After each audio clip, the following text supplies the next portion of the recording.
السلام علیکم ناظرین، آپ ٹھیک ہیں؟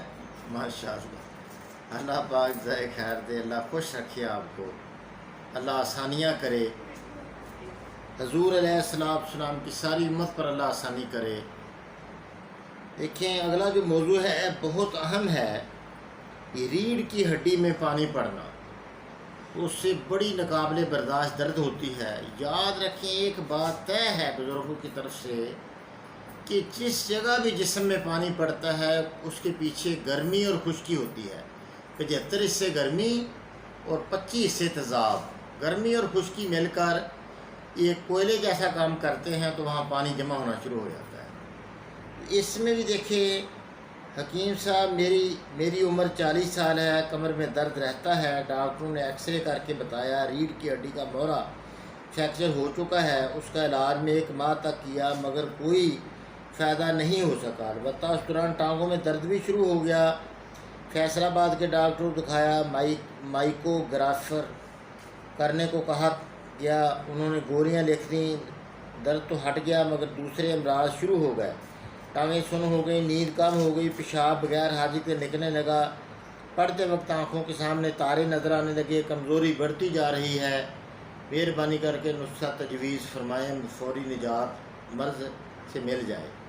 محترم، آپ کی ریڑھ کی ہڈی میں موروں میں پانی اور سوزش ہونے کی توقع ہے۔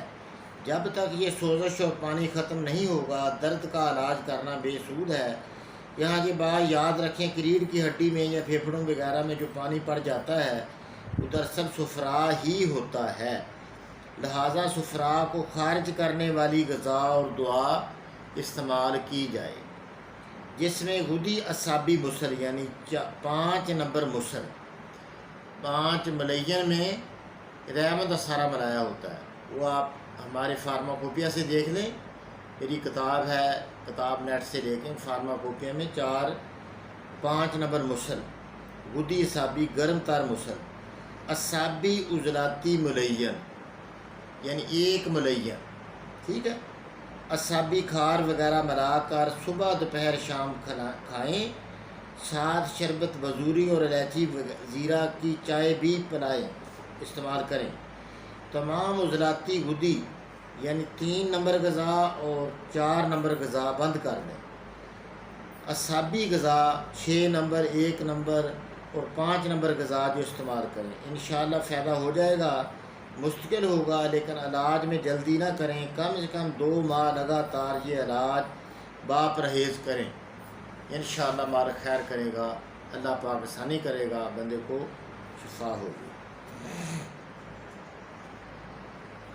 السلام علیکم ورحمۃ اللہ وبرکاتہ۔